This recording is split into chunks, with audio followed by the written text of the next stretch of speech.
prójimo. Es ser luz en medio de las tinieblas. Es guiar en medio de un camino lleno de confusión y trampas. Dar nuestro testimonio de conversión es revelar nuestra intimidad con la única intención de dar la mayor gloria a Dios. Es un agradecimiento a quien nos renueva y nos levanta en cada caída. Es una obra de fe, esperanza y caridad con nuestro prójimo. Es amar a Dios y al prójimo. Convertirnos al Señor es decirle sí a la guía de nuestro Padre, que siempre nos dará lo que necesitamos para ganar la vida eterna. Dar ese fiat a imitación de nuestra Santísima Virgen María, nuestra Madre. Hágase tu voluntad. Hola amigos de Mater Fátima, bienvenidos a un testimonio más en Conversiones. En esta ocasión tenemos a Luis Piccinelli, no sé si lo pronuncias bien, Luis, Sí, muchísimas perfecto. gracias.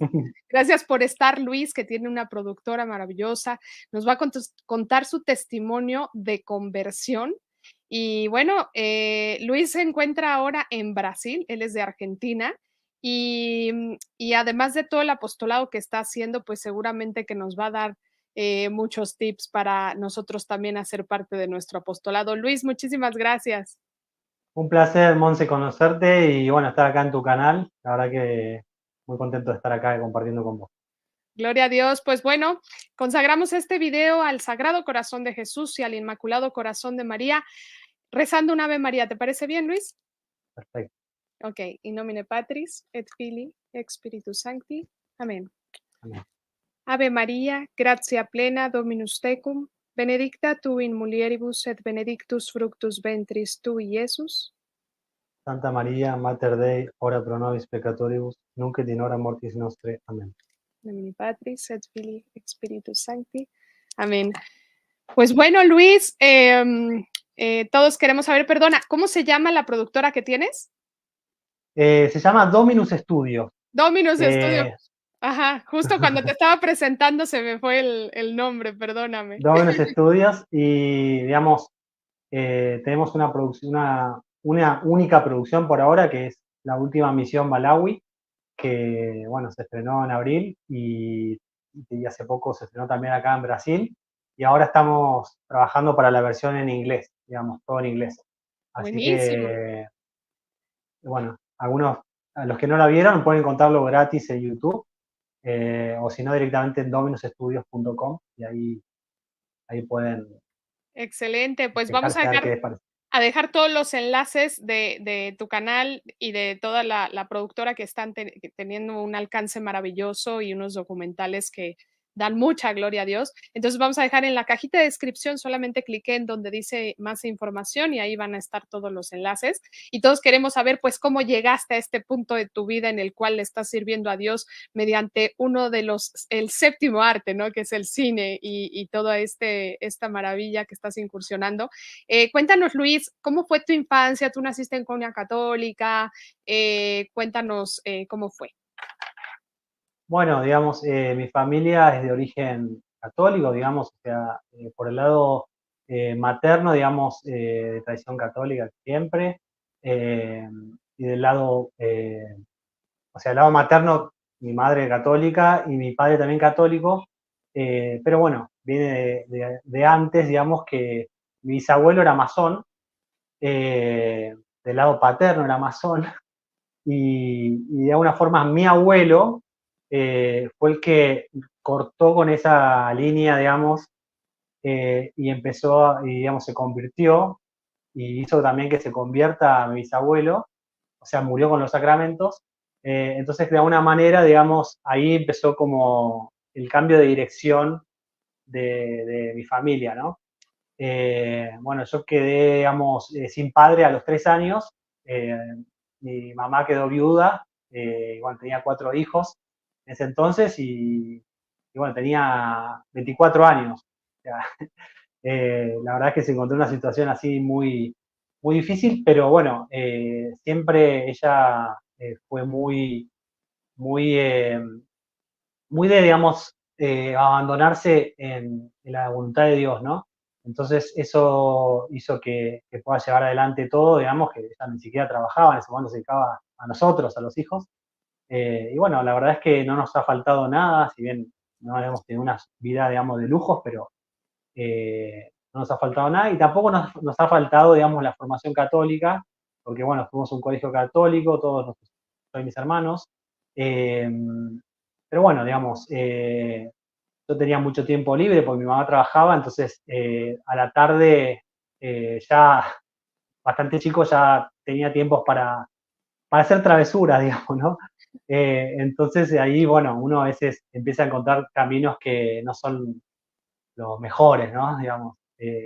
Bueno, al punto de que cuando uno llega a la adolescencia, ahí es el momento clave para afirmar la fe o abandonar, ¿no? Así es. ¿Y qué pasó? ¿A qué edad te alejaste de Dios? Tú entonces recibiste todos tus sacramentos y qué te fue llevando a alejarte? Sí, recibí todos los sacramentos, incluso, digamos, el día de mi confirmación, yo tuve un accidente por esto que te decía, ¿no? Estas travesuras, que bueno, que fue una cosa que quedó como muy famosa, entre comillas, en la ciudad donde nosotros vivíamos, que es en Bellavista, en provincia de Buenos Aires. Yo me caí de una palmera, un árbol de 15 metros.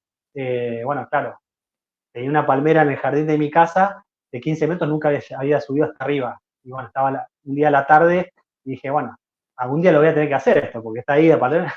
Entonces intenté subir hasta arriba de todo y se me rompió una rama porque tenía toda una enredadera, ¿no? Que abrazaba el tronco de la palmera y me caí, digamos, como que tuve un blackout en el momento que se me rompió la rama y, y, reaccioné, digamos, cuando caí al suelo. Eh, y bueno, eh, increíblemente, digamos, no me pasó nada, digamos, o sea, no tuve ninguna quebradura, no tuve solamente dolor, digamos, ¿no? Las piernas y en los pies, pero no tuve ningún tipo de quebradura. Eh, pero sí, digamos, el día de la confirmación me cansaba mucho estar parado.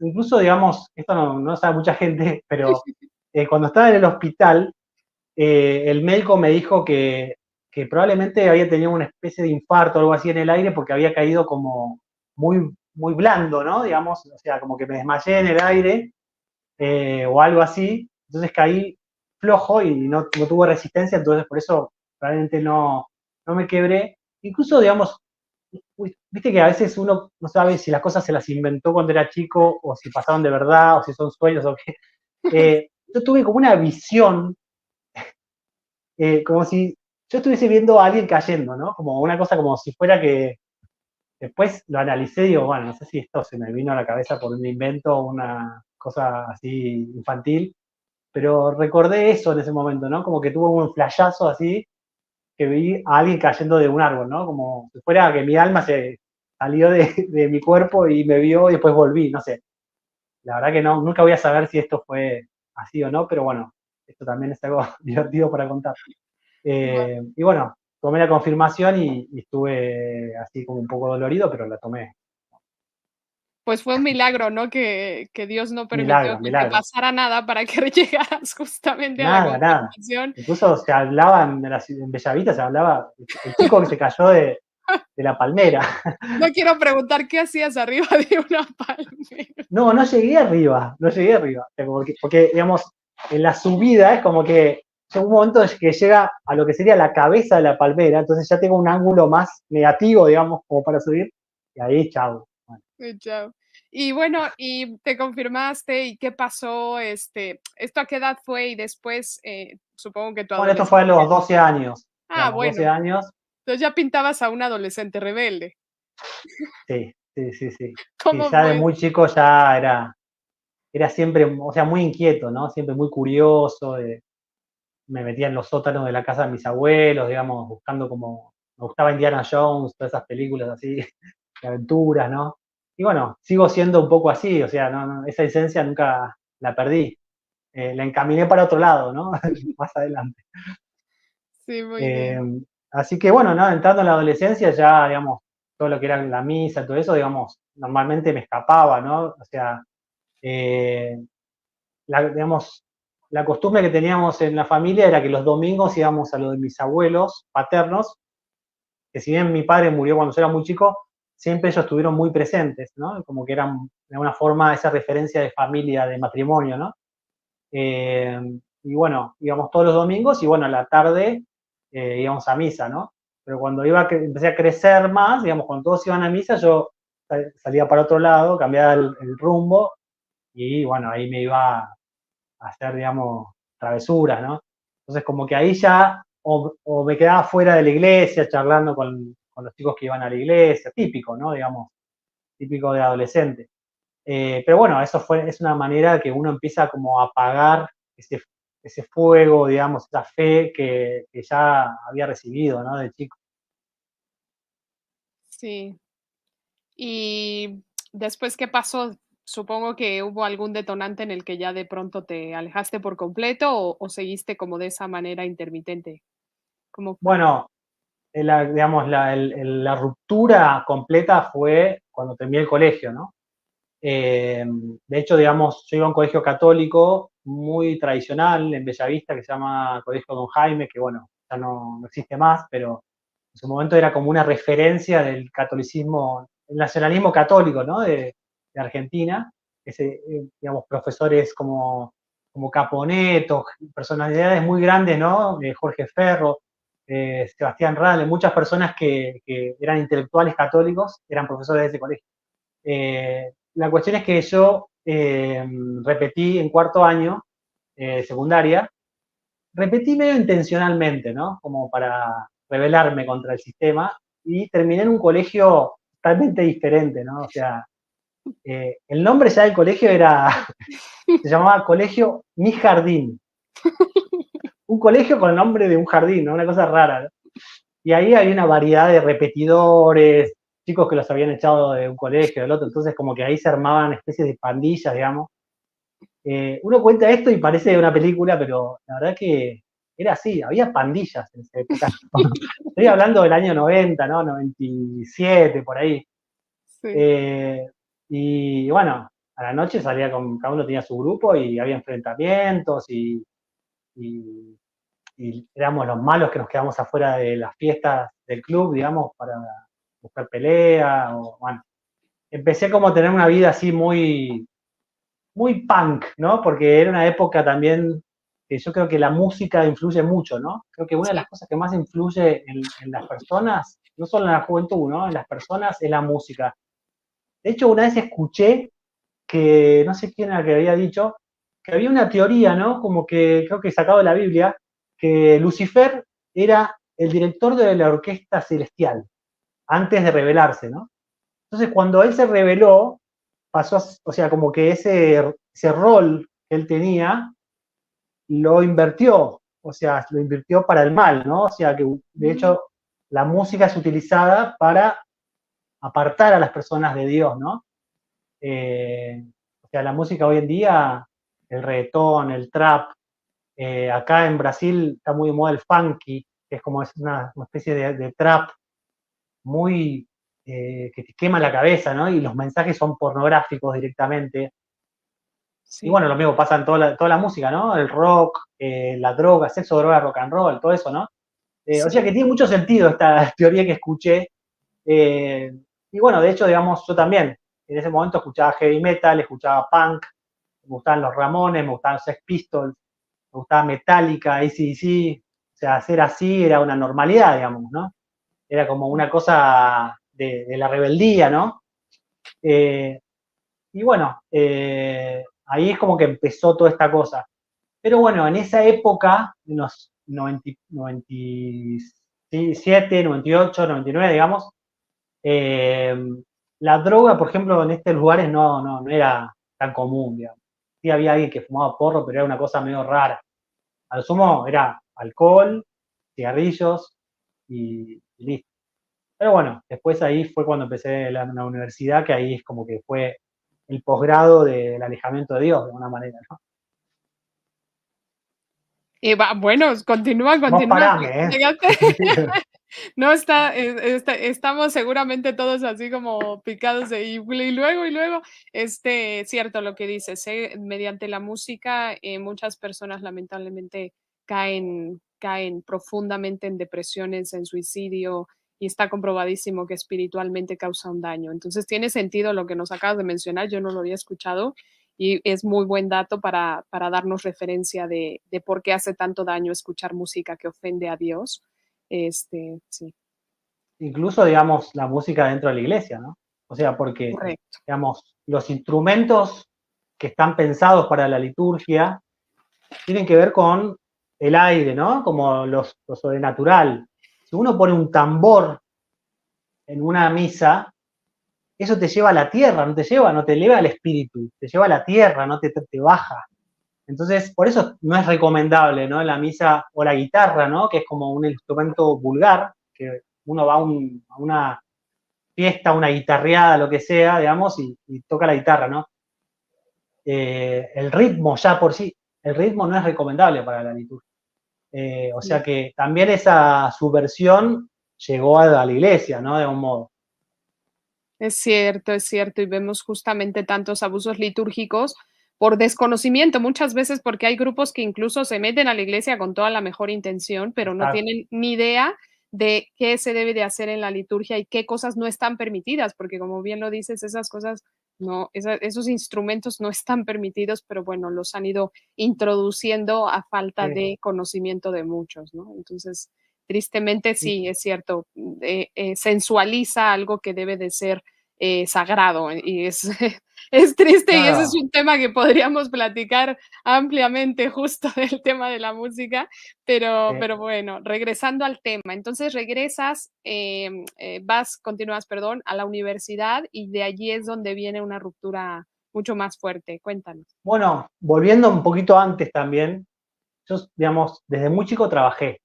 O sea, no es que era vago sino que tuve esa inquietud de tener mi propia plata, digamos, bastante independiente, y mi mamá me apoyaba en ese sentido.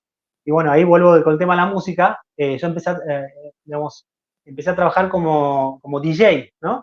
O sea, tengo dos hermanas más grandes, por ahí hacían fiestas en mi casa, y como yo era más chico, decían, bueno, poné música. Entonces, yo ponía música. Y eso se transformó en una profesión al final. Entonces, trabajaba de noche. Ya a partir de los 12 años, no, a 12 años hacía fiestas así en casas, ¿no? Pero después ya empecé a trabajar profesionalmente como DJ. Y por eso también tengo un conocimiento amplio sobre cómo fue la evolución de la música, en el sentido de cómo fueron metiendo veneno muy sutilmente, desde el humor incluso, del humor empezar a meter veneno. Y después llegamos a hoy en día, que ya es pornografía musical, ¿no? O sea, y no es exagerado lo que digo. Entonces, bueno, ahí seguí trabajando como DJ y trabajaba todo tipo de fiestas, digamos.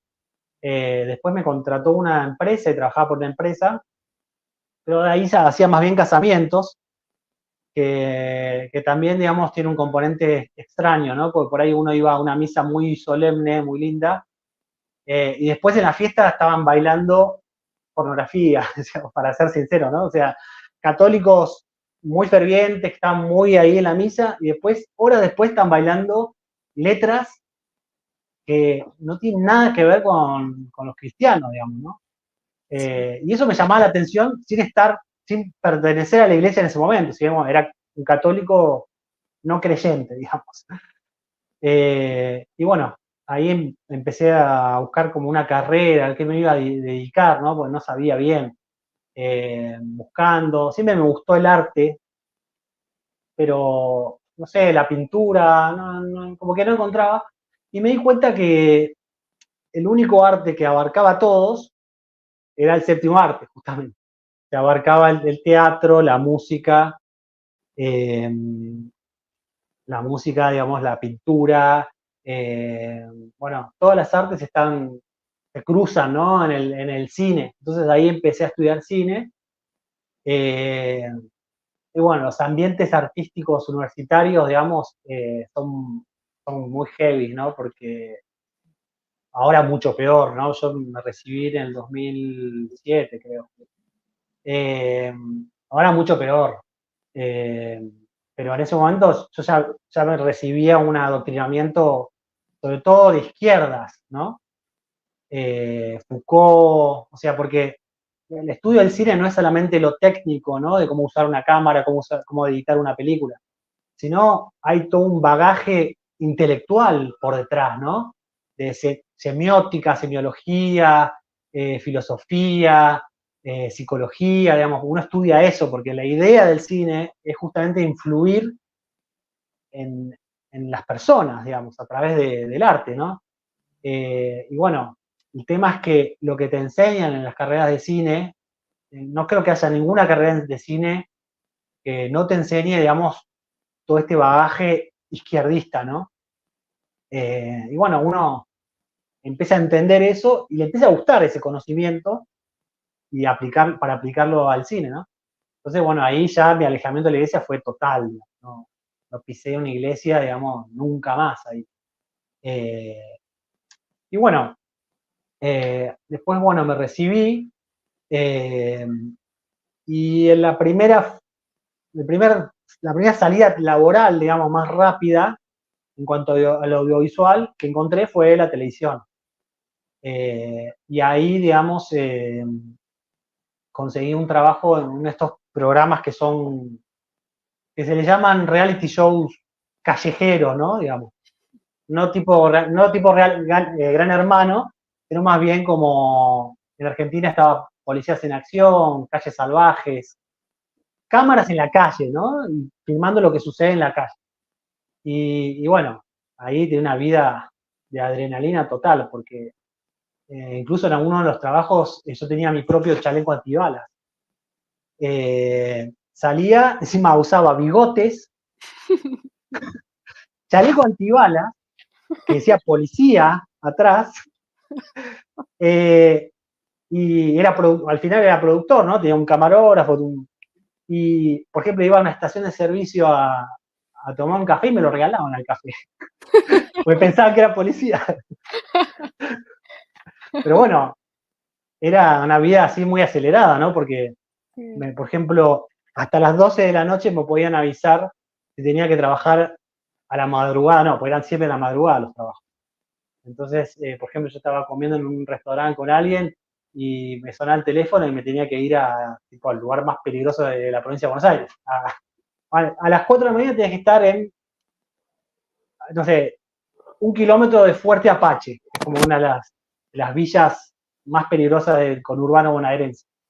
Entonces, una vida así, ¿no? Siempre estaba como vivía de guardia, ¿no? En cierto sentido. Y bueno, o sea, iba con la policía de élite, digamos, que son el grupo de élite que en la provincia de Buenos Aires se llama el Grupo Halcón, que es un grupo muy especializado, ¿no? Que van a lugares digamos, a capturar personajes pesados, ¿no? Y bueno, iba ahí a romper puertas y bueno, yo no, pero los policías entraban, como que aseguraban todo el lugar y después yo entraba con mi camarógrafo, filmábamos todo lo que habían encontrado, drogas, detenidos, hacía entrevistas y después, o sea, afuera de la villa había un camión satelital donde yo llevaba todo el material y lo subía a, vía satélite, ¿no? Entonces todos los canales tomaban esa información, esos videos, y, y después lo utilizaban en los noticieros, ¿no? En el primer noticiero de la mañana ya tenía ese material.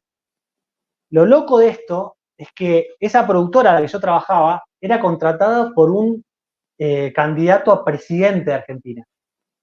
Esto era en el 2015, o sea, se disputaba el gobierno Mauricio Macri y Daniel Scioli. Mauricio Macri, un socialdemócrata, digamos, esa izquierda suave, digamos, parecía una forma, progre, y el otro lado era un peronista, Daniel Scioli, que no era tan radical como Kirchner, pero bueno, él, su equipo de campaña, digamos, habían pensado, como él era gobernador en ese momento de Buenos Aires, una idea, contratar a especialistas en programas de televisión que sabían esto de hacer contenidos de policías, ladrones y todo esto, para mostrar que la policía de la provincia de Buenos Aires estaba activa, o sea, que funcionaba, que estaba atrapando a los ladrones, rompiendo ahí los narcos, ¿viste?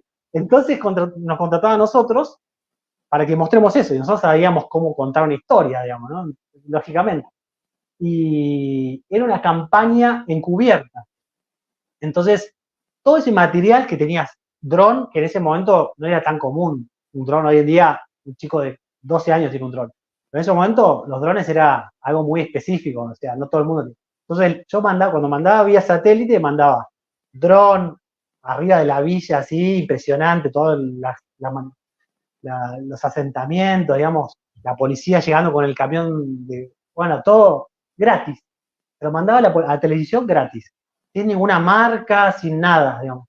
Entonces la televisión decía, ¿qué es esto? Espectacular. No tengo que pagarlo, tengo entrevistas, tengo todo. O sea, entonces lo mostraban mucho en todos los canales de televisión, tenía mucha repercusión.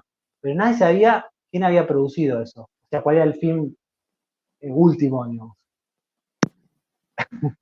No ¡Wow! ¡Qué sé. impresionante!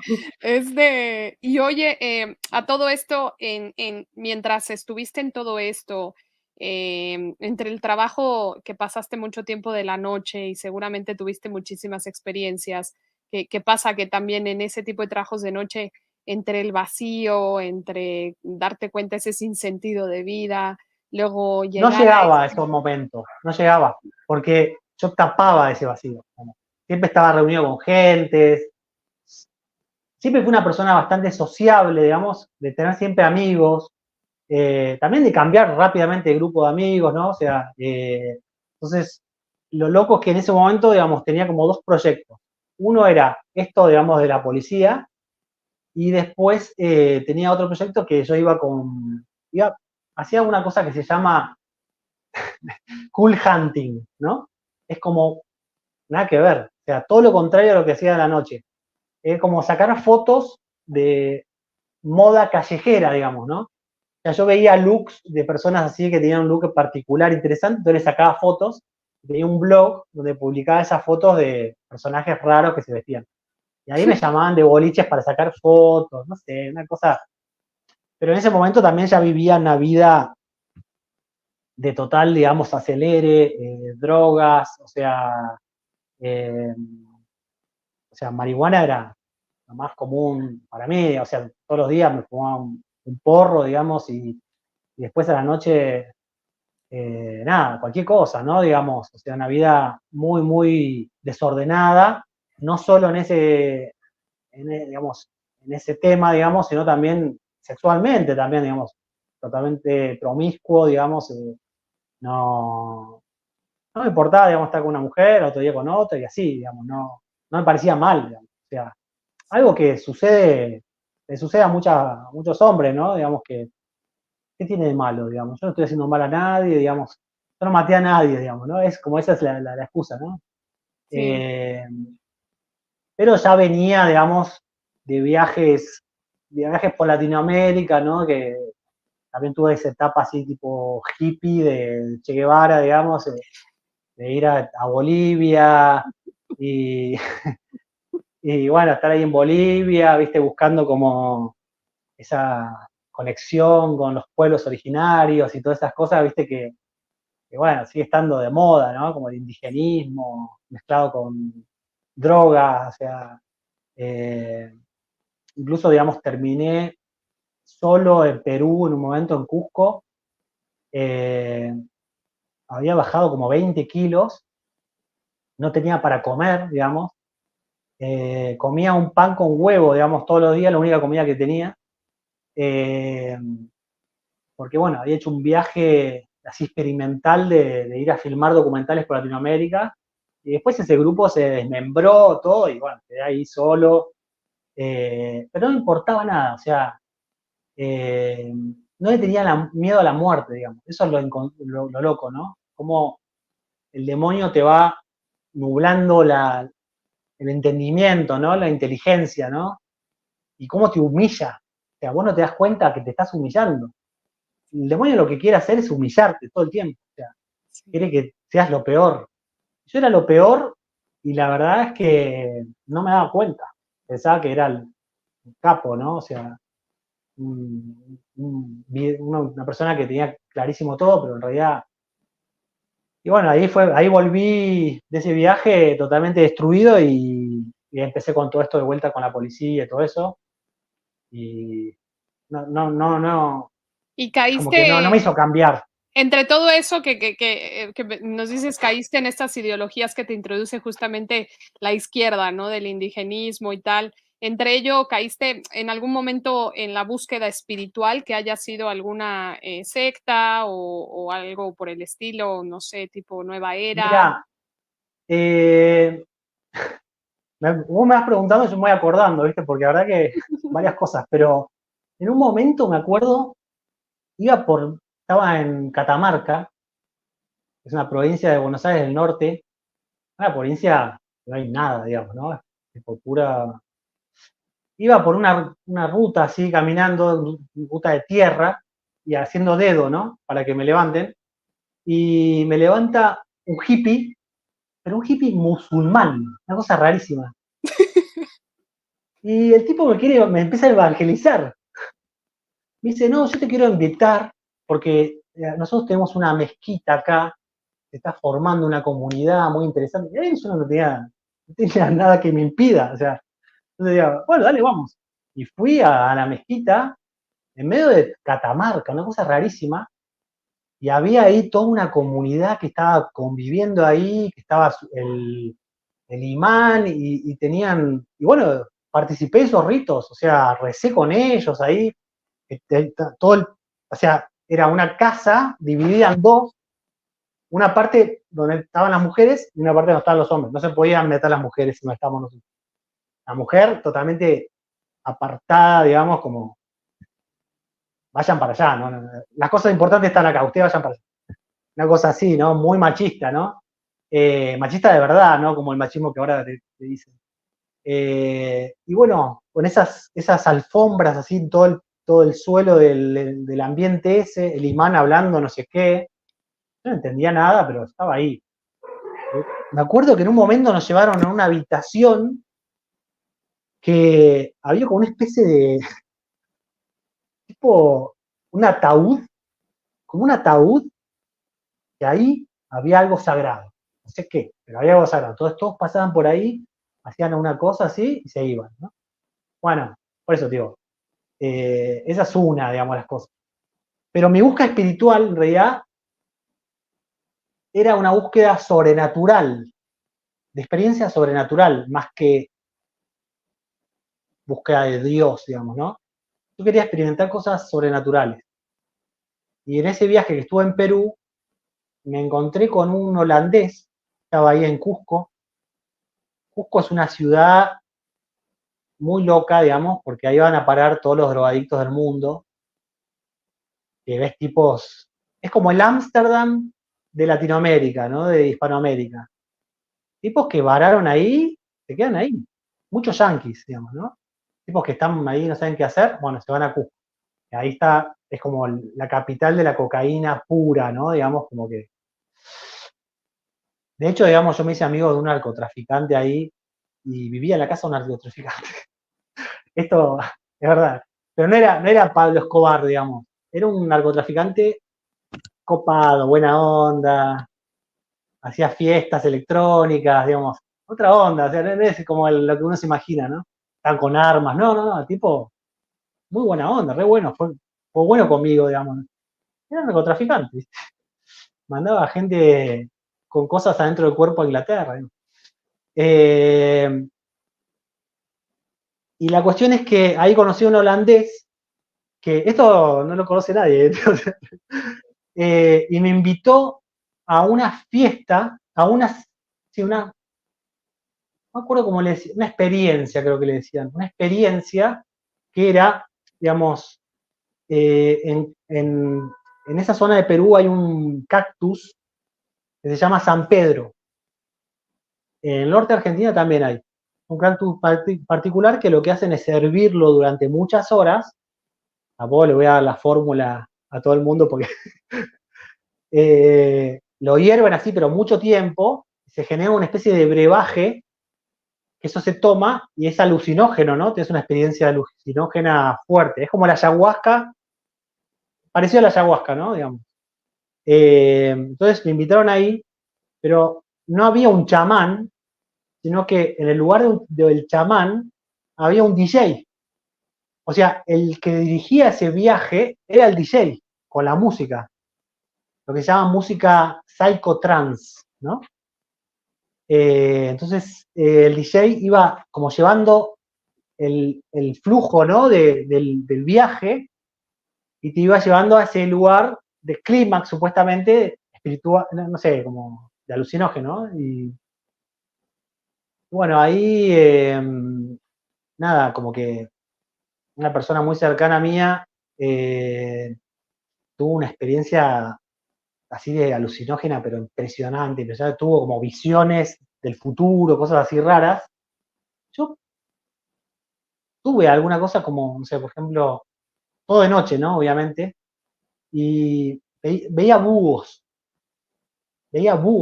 por todos lados, así, búhos. Y me acercaba así y eran como sintéticos los búhos, una cosa rara. Eso es lo único que pude experimentar, pero este amigo, digamos, tuvo una experiencia muy fuerte.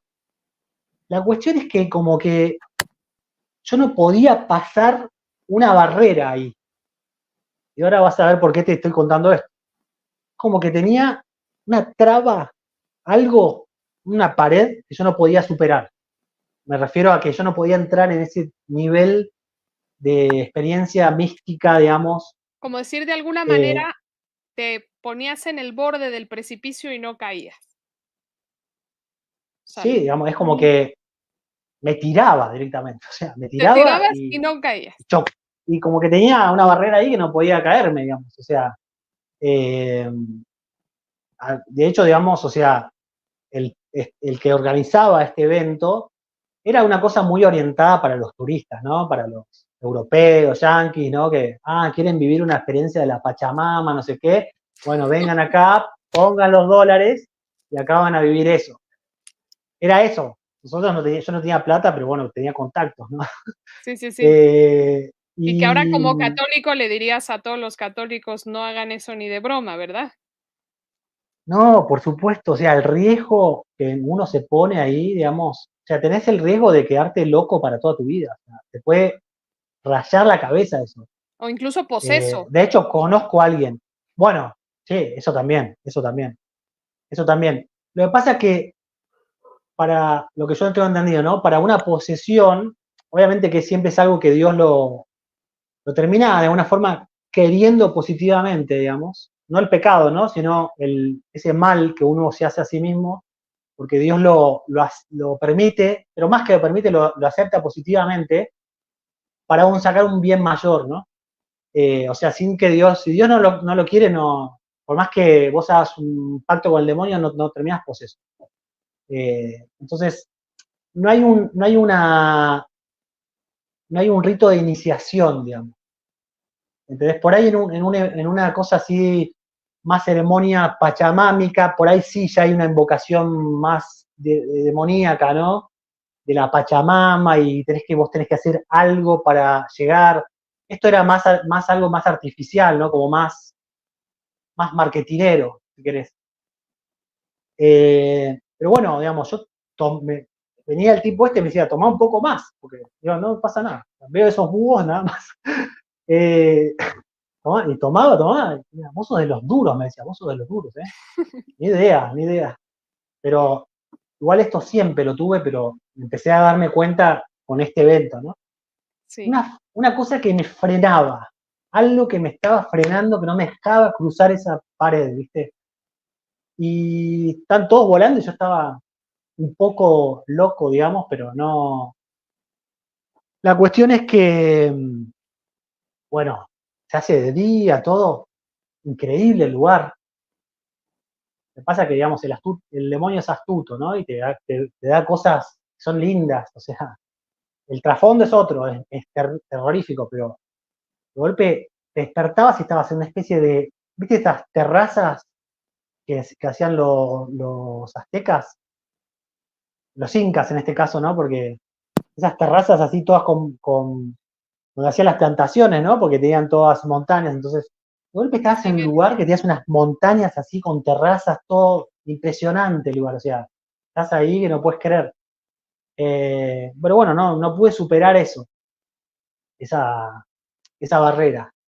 Y la cuestión es que, bueno, ahí quedo totalmente como frustrado, ¿no? Porque ese viaje no había sido lo que yo esperaba, yo quería llegar a México, me quedé en Perú, digamos, o sea, el grupo se desmembró, todos se fueron, yo me quedé solo ahí y agarré, digamos, conseguí un trabajo de sacar fotos a platos de comida. Yo tenía siempre mi cámara, ¿no? Era mi fuente de ingresos, ¿no? Con eso podía trabajar algo. Saqué unas fotos, me comí unos platos de comida peruana impresionante, estaba con un hambre encima. Eh, y, y la cuestión es que, bueno, volví a Argentina, todos se asustaban cuando me veían porque, imagínate, pesaba 64 kilos, o sea, ahora peso 20 kilos más.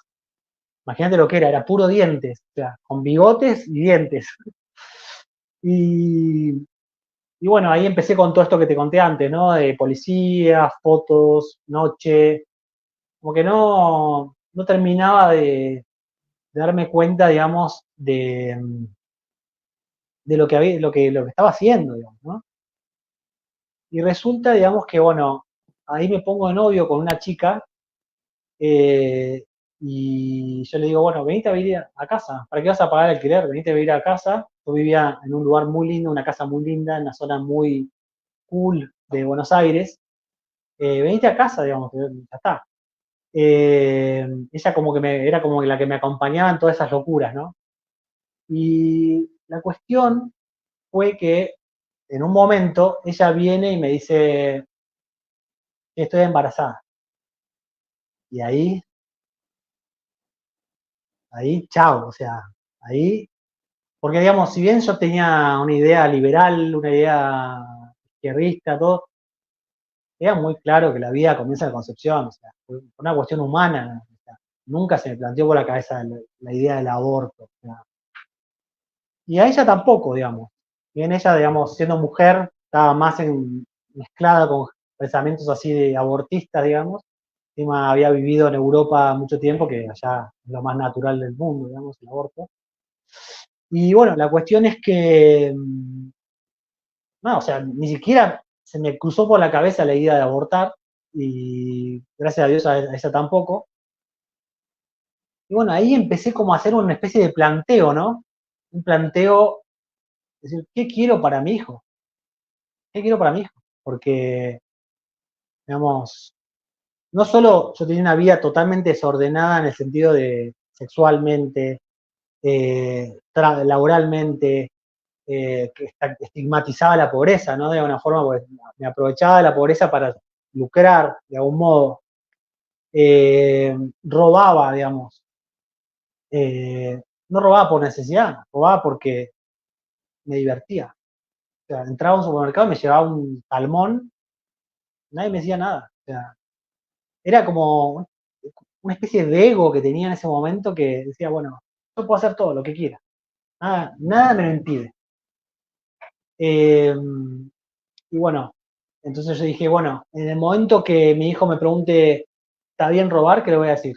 No, está mal, pero yo estoy robando. O sea, como que, no sé, papá, ¿me puedo fumar un porro? No, te va a hacer mal. Eh, ¿Puedo estar con muchas mujeres al mismo tiempo?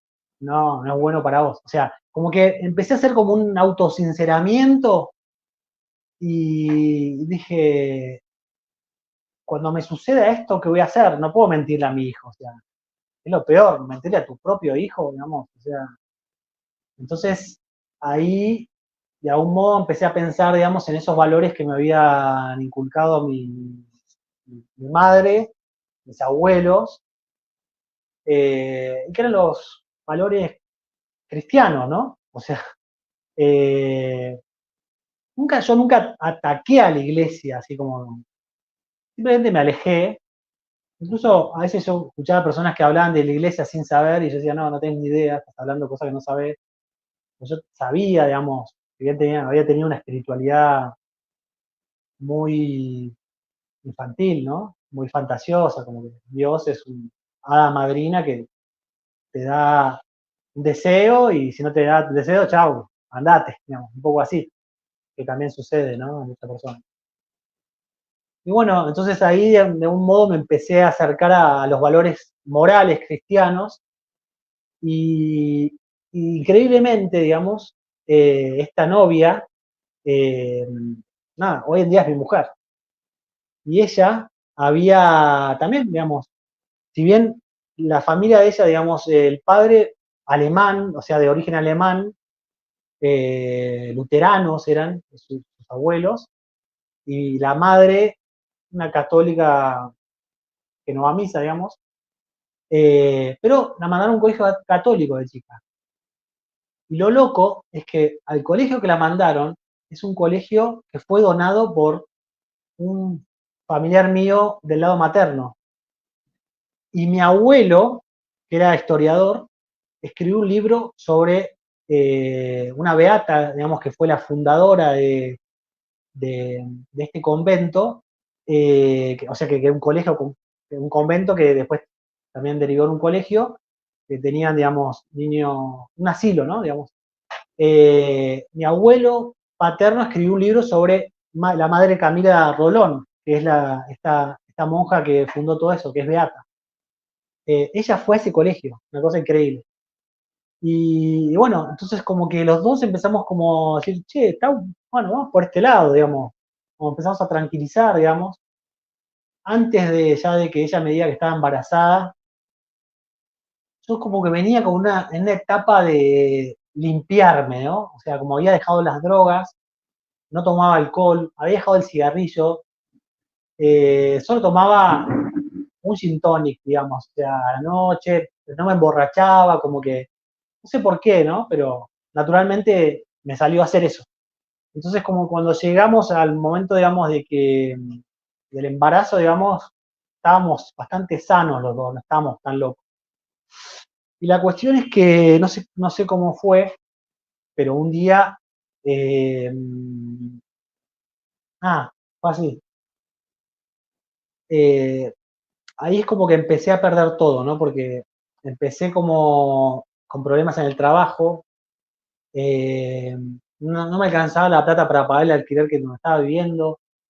Un amigo me ofrece una casa que tenía todos los techos húmedos, así que se caía el techo. Y al final yo decía, bueno, me voy a tener que ir a vivir acá con Romy, ella embarazada, respirando todo ese aire húmedo, digamos. Y mi madre me dice, no, vengan a casa. Eh, Quédense en casa, no hay problema. Cosa, digamos que rara, ¿no? En el sentido de que dos personas, o sea, yo dejé embarazada a mi novia, mi madre católica, me recibe en su casa, digamos. Otro podría decir, es que, tomátela, o sea, andate para donde quieras, o sea, no, ella sin embargo como que tuvo ahí un gesto muy católico, digamos, de no rechazar, digamos, ¿no? Como literalmente el hijo pródigo, o sea, entonces me recibió en la casa, Romy, digamos, tuvo su embarazo muy tranquila, digamos, ahí. Eh, bueno, yo tengo tres hermanos, o sea, tenía una casa bastante grande, estábamos bien, digamos. Y bueno, evidentemente mi mamá empezó como a meter ahí un poquito che, ¿qué no van a misa o por qué? No, la cuestión es que un día dijimos, che, vamos a misa, vamos a misa. Entramos a la iglesia y la verdad te digo, eh, sentí como que si nunca hubiese entrado a una iglesia. Como que la primera vez que entraba a una iglesia en toda mi vida. Una cosa rarísima, digamos. Una sensación muy extraña, muy extraña. Eh, y bueno, ahí lo que empezó a pasar es que, bueno, nosotros, o sea, nada, empecé a ir a misa, empezamos a ir a misa los domingos. Y viste que muchas veces en las misas, casi todas las iglesias, ¿no? al final de la misa se canta un canto a la Virgen, ¿no? Como que el sacerdote, antes de irse, cambia la mirada y le reza a la Virgen que está ahí, ¿no? Y todos cantan. En ese momento, tanto mi mujer como yo no podíamos parar de llorar, como que llorando, llorando, llorando, pero cada misa que íbamos nos pasaba lo mismo. Y bueno, impresionante, digamos, yo no soy, imagínate que yo tenía una sensibilidad totalmente tapada, digamos, enfriada, ¿no? Porque con tantas cosas violentas que vivía constantemente, ¿no? De todo lo que había visto, vi cosas muy pesadas, digamos. Entonces, como que me conmueva eso era porque evidentemente la Virgen me estaba tocando el corazón, porque si no era imposible. Eh, y bueno, un día dije, me tengo que confesar, porque no puedo seguir así, digamos. Tenía la necesidad de comulgar ya. Y bueno, me confesé, pobre el sacerdote, digamos. Eh, la verdad que nada, ni me acuerdo, ¿no? Pero habré estado mucho tiempo. Fue como una confesión de vida prácticamente, porque no me confesaba hace, sin exagerar, 15 años, digamos. Eh, y aparte, bueno, también como esas cosas que te empiezan a agarrar esas cosas así de pudor, ¿no? No pudor, ¿cómo se dice? Cuando no querés olvidarte ni un pecado, ¿viste? Como... Estabas en un nivel de pureza, o sea, tu alma estaba tan limpia, tan blanquita que la primer manchita ya sentías el... Claro, o sea, correr ¿este a pecado confesar. me lo confesé o no me lo confesé? Ah, ¿No? ok, ¿A ok. qué? Cuando te va Ese tipo, recordando el Espíritu Santo, mejor dicho, el... me confesé, no me acordaba, o sea, entonces como Sí, empezaba en ese camino, ¿no? Y bueno, eh, pero bueno, o sea, estábamos viendo, eh, nada, estamos confesados, los dos, pero no estábamos casados todavía. sí. Y bueno, el 5 de septiembre de 2015 nos casamos. Y mi mujer estaba con una panza así, y hasta ahora me recrimina que nunca pudo usar un vestido como ella quería, ¿no? Sí estuvo un vestido, pero no, pero bueno, estaba recontra embarazada. Y bueno, nos casamos, nos fuimos de luna de miel y todo, como cualquier matrimonio.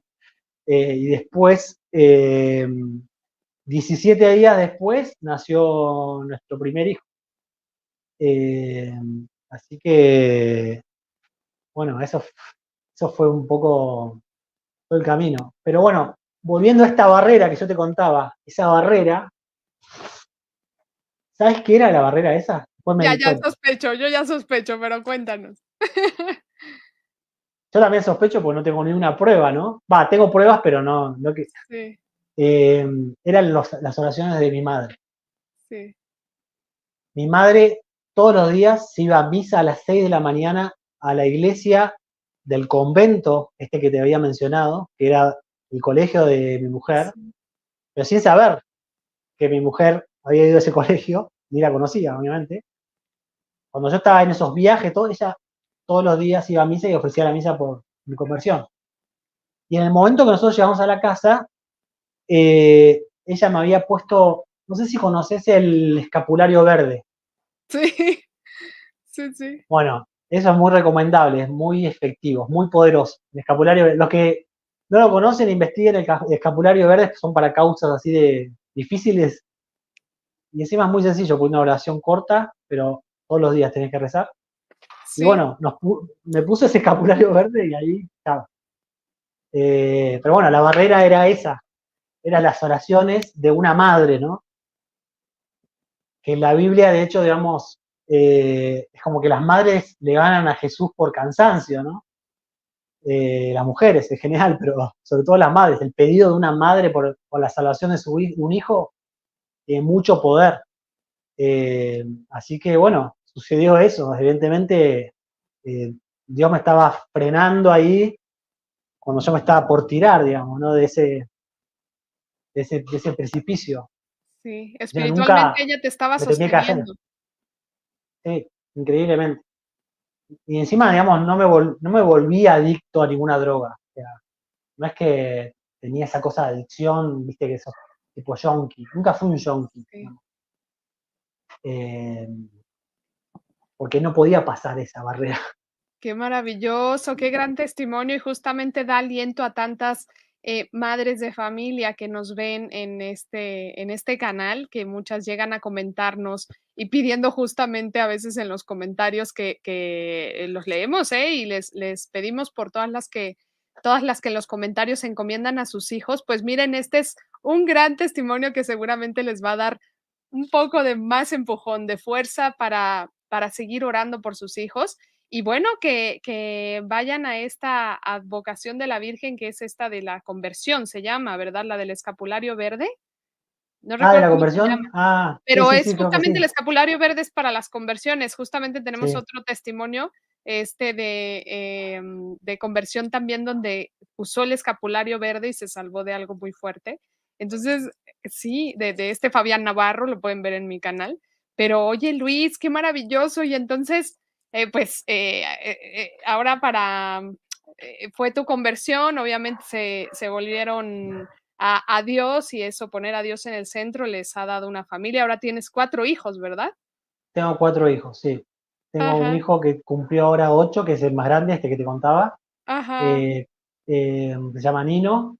Encima, los nombres como que también son cada vez más católicos. Mira, el primero Nino, un nombre medio ahí. La segunda, Carmela. Ah, qué bonito. La tercera, Bernardita. Oh, Y la cuarta, Rosario. Tengo 3 mujeres y guau, un varón. Entonces, como que sí, incluso la madurez espiritual, digamos, también se da en los nombres de los chicos.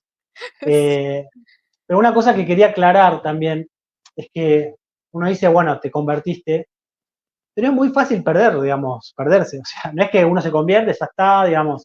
no, Uno tiene que luchar hasta el último momento de tu vida, digamos, porque también, o sea, los pecados que uno comete son heridas que están cicatrizando lentamente.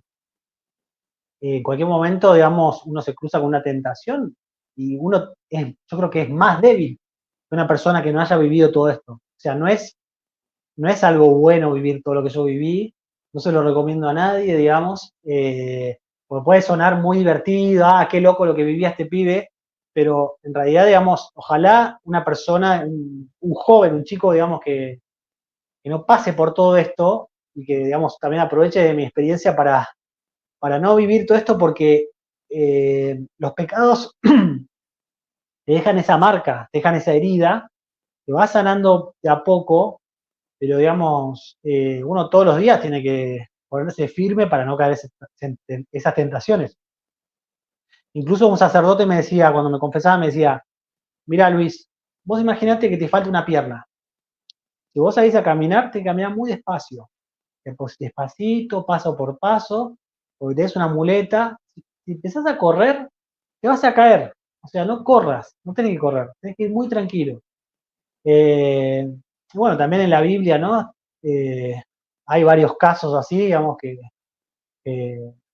bueno, o sea, Dios echa a los demonios y uno ya se relaja, bueno, ya está, la casa está limpia, todo, y el demonio viene con mucho más fuerza, con sí, 7 viene, ¿no? Y se instala y después va a ser más difícil sacarlo. sí. Entonces, como que uno no tiene que aflojar. Así que, bueno, eso sería el mensaje que me gustaría decir. Que uno se tiene que convertir todos los días. Así es, así es. Y pues hablando de, entonces, em, te conviertes. ¿Y en qué momento, en resumen, cómo fue que decides incluso trabajarle a Dios? Porque bueno, muchos se convierten y continúan en un trabajo cualquiera, pero ¿qué detona en ti la necesidad de hacer un apostolado tan hermoso como el que estás haciendo ahora?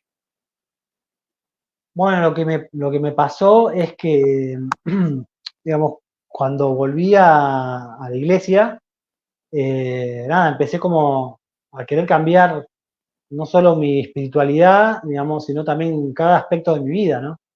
Y uno de esos era mi trabajo, digamos, que, digamos, no iba acorde a lo que yo estaba viviendo.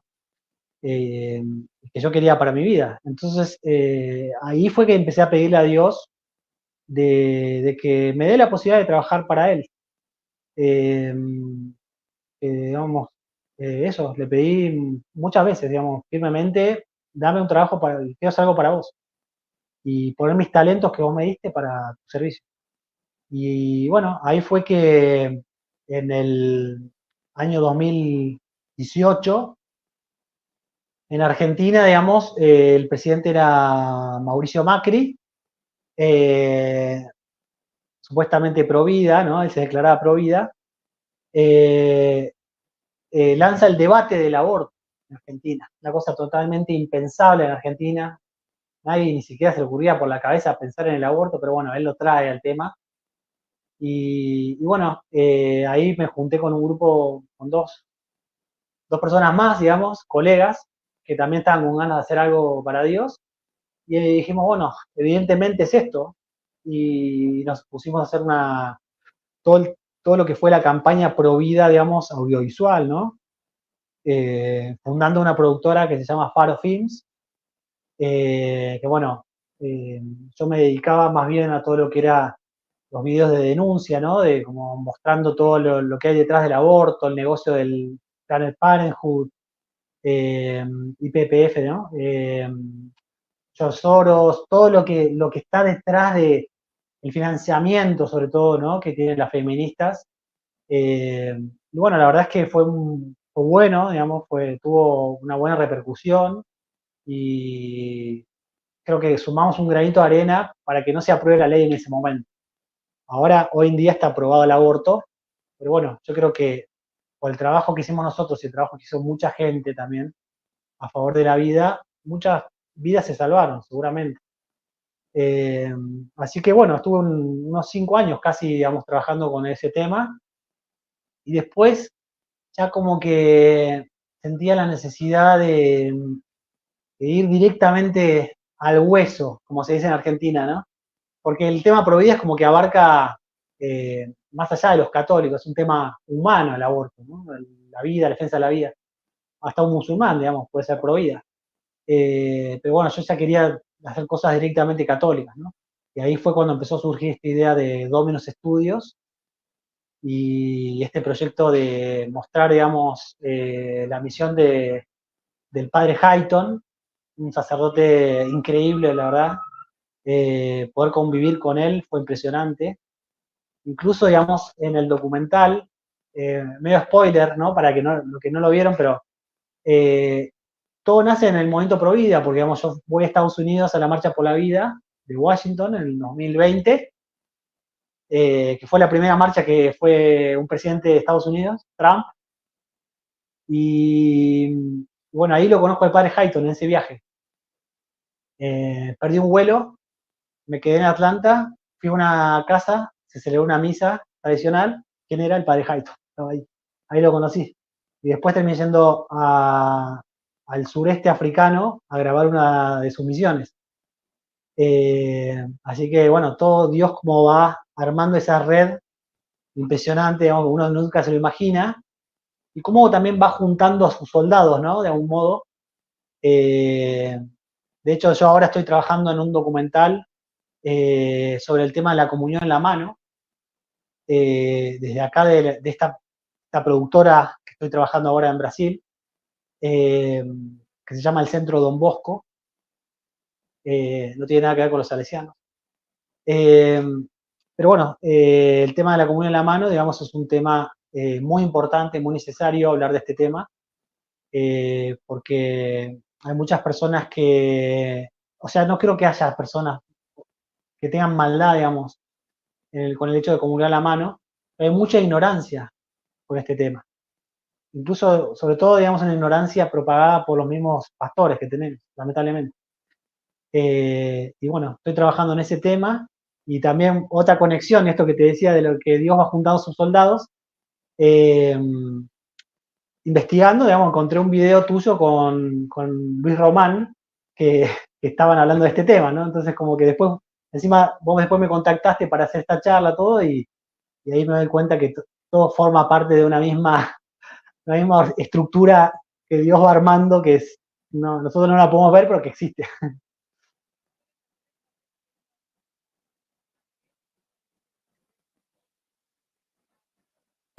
Perdón, que justo lo que dices, se está tejiendo una red y nuestra Virgen Santísima, que es la generala, la capitana que aplasta la cabeza al demonio, nos está poniendo así a los soldaditos. Es maravilloso como Es bien lo cierto. dices, que al final el Espíritu Santo a todos los que estamos diciéndole a Dios, fiat, hágase tu voluntad, te doy todo mi trabajo y a donde me lleves y a lo que me pidas hacer, y a todos nos está encomendando justamente esos puntos clave, el justamente defender la fe en su centro, la Sagrada Eucaristía, el defender a Jesucristo mismo, ¿no? Porque hay muchos que falsamente se llaman cristianos, pero niegan a Cristo presente en la Sagrada Eucaristía, que incluso está demostrado científicamente, además de que está demostrado en la palabra de Dios.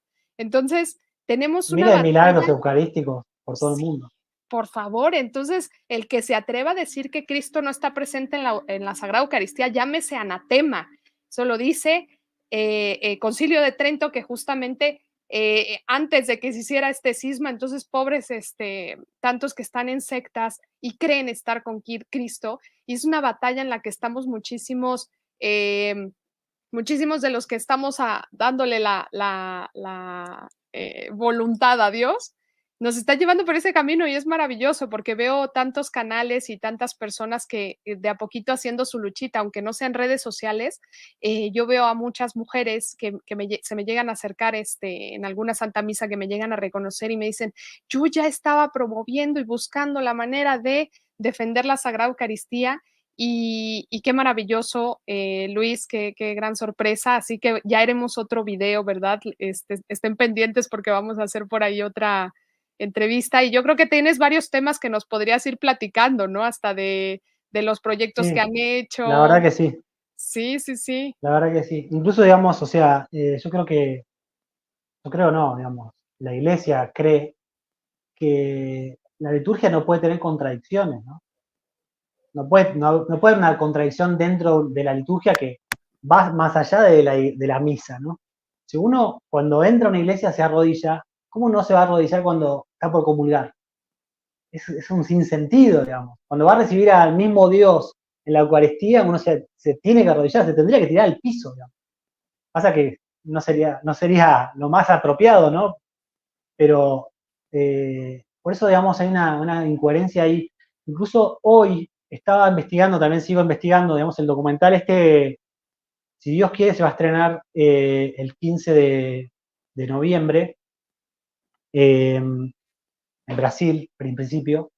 Estaba investigando, hay un canal de Estados Unidos que se llama Vortex, de Michael Boris, que es muy bueno, que contaba que Santa Teresa de Ávila, ella fue al infierno en un momento y me parece que un ángel la lleva al infierno y le pregunta, ¿qué son esas personas que tienen las manos quemadas? Y el ángel le dice, esas son las personas que comulgaban en la mano. Y que ella veía que el sufrimiento provenía más que nada desde ahí. Es fuerte, pero tiene todo el sentido, digamos, ¿no? O sea, por algo el sacerdote tiene las manos consagradas, ¿no? O sea, que es todo un rito. Incluso el sacerdote en la misa, digamos, eh, toda la preparación que significa, digamos, el tratamiento con la Eucaristía, estas purificaciones que hace el sacerdote, la persona, el laico, no se purifica, no tiene sentido.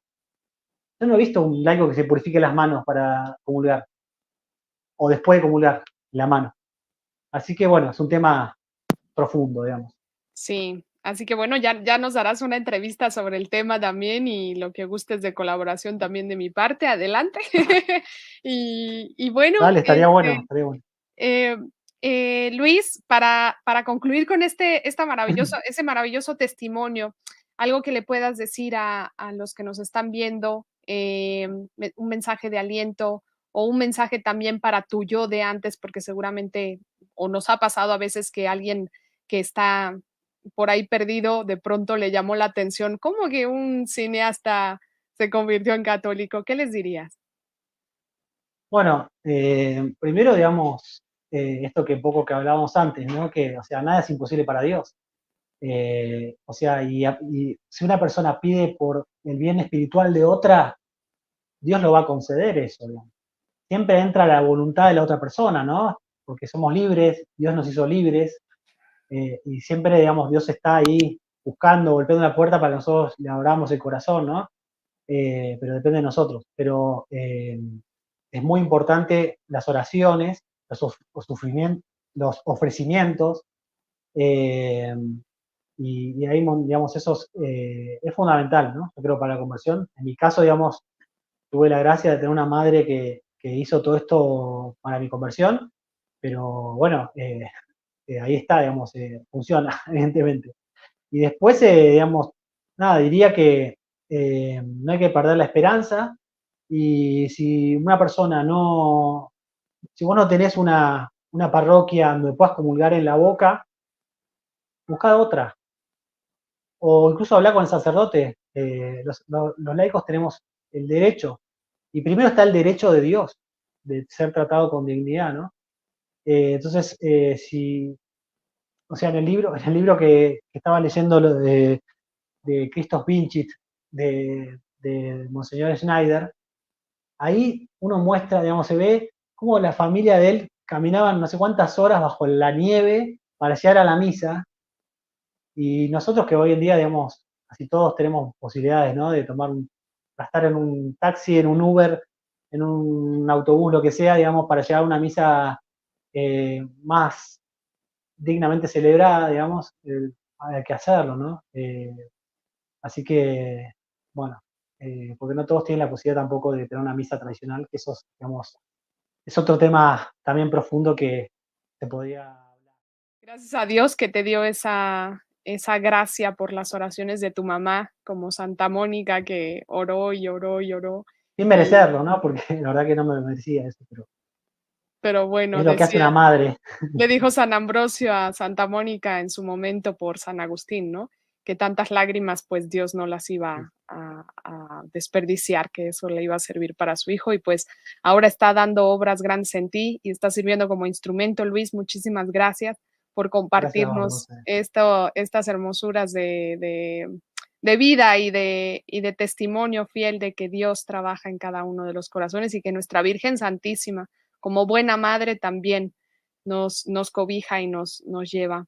Y bueno, yo creo que vamos a tener futuros videos, Luis, muchísimas gracias. Cuando quieras, es un placer.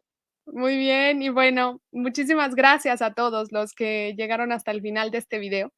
Les recuerdo, suscríbanse, compartan, también conságrense al Sagrado Corazón de Jesús, al Inmaculado Corazón de María. Oren por sus familiares, oren por todos, por los políticos, ahora por el sínodo, por todos los que están en la iglesia, por todos los que están fuera. Tenemos que empezar a orar hasta incluso por el vagabundo que vemos tirado.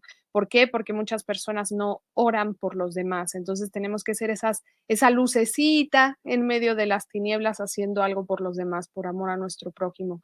El poder de la oración no tiene límites y Dios escucha cada una de nuestras plegarias. Así que, pues gracias Luis y que viva Cristo Nada. Rey. ¡Viva! Y viva Santa María de Guadalupe. ¡Viva! Gracias. No, nada.